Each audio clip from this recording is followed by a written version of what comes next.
Good morning, Brian. How are you? Hey, good morning. I'm doing all right. How's your morning so far?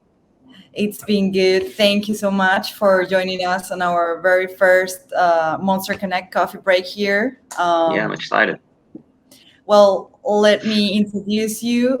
Here we have Brian Gerlach from Monster Connect. You've been here for a while now, right? Yeah, so I would say probably almost 10 years unofficially. Probably officially 8 years, if you want to count whichever one's counting. But yeah, I've been through it all, so it's been fun to see the growth and the changes in the company, and um, yeah, it's just been a fun ride to be a part of, and been good just to see all the growth, especially over the past couple of years. It's been a lot of fun to be a part of.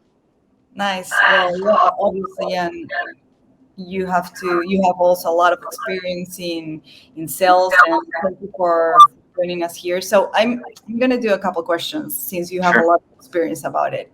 How can you tell when you have a good leads on your hands?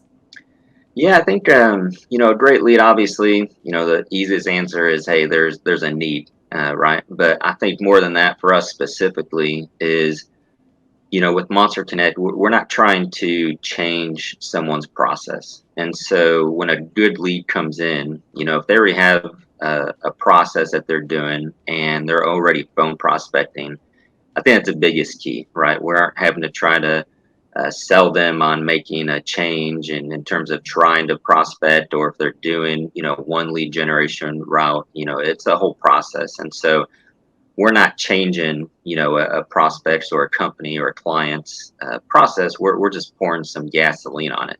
We're helping them be more productive. We're helping them be more efficient. And so if someone comes in and they're phone prospecting already and they're trying, to be more efficient, then like I said, we don't necessarily have to change up anything they're doing. We're just coming alongside them and helping them, be more efficient. Of course. And what happens when the prospect tells you that they're doing, for example, a trial with a competition, right? Like Mhm. they want to work with you, but they are being super honest about it, and they're like, "Hey, I am doing this, with Yeah. these folks." Like, what will you say? Yeah, no, I embrace it. I love it. I think obviously if a prospect does a trial with a company prior, and that I think that company naturally that always has the upper hand, because every single thing that they were do with us is comparing it to that original company.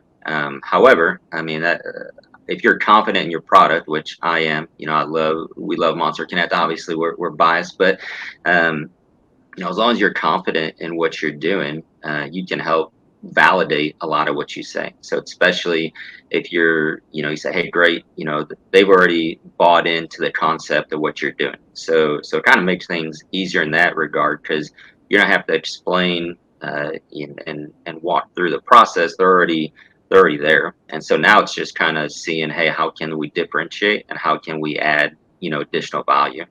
And so especially nothing's more impactful than if you say, hey, great, we're going to run trial with them, run trial with us. These are the expectations. You can ask them, hey, what are your expectations? When you get off that trial, what's going to help you make that educated decision in order to, help you make your, evaluation and your decision. And so if you can lay out expectations of, hey, this is probably what you should expect with our competition, and this is what you should expect with us, and then they do the trial, and then those expectations actually are reality, that validates your product, that validates your confidence, and that ultimately validates the trust that you've hopefully built with that prospect. Awesome. Yes, it's a good thing that they will be super honest about it, and let you know, and Yeah. also because it makes it easier, right? Yes. And have you ever, probably with some of those prospects, have you ever suggested another company, like in, and why? Yeah. I mean, I think it's not realistic to think that we're going to be the perfect solution for every single prospect out there.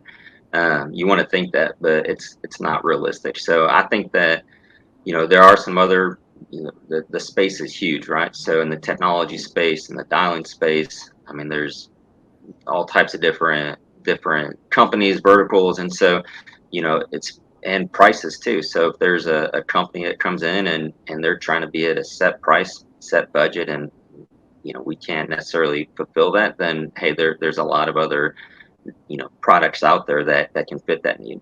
Or if they're looking for a specific feature that we don't necessarily have, but we know someone who has it, we have no problem saying, hey, you can run a trial with us, you can see if it's a good fit. But if you're looking for this specific piece to help, part of your business is that you should maybe look at XYZ as well. And they just might ultimately be a better fit. And so we have no problem doing that. And it just, sales is just guiding the prospect along the sales journey. And so if you can help build trust and help guide them to where they need to be, hey, it may not be an immediate customer, but down the road you've already built that and established that trust. And I think that's the one of the biggest things with sales is just building that trust. Awesome. And I also think that's part of building good value to the relationship you're having with a prospect, because you never know if maybe later on they will actually need you, so they will come back or you go Yeah, back or at a again. different company. They move on to a different company and they remember, hey, Brian over at Monster Connect, he helped me make a really good decision, and I trust him and I value that. And you never know. You play the marathon. Everything's not a sprint. You look at the long term of of the journey, and if you can be alongside that and build relationships and help other buyers, then everything always comes back around.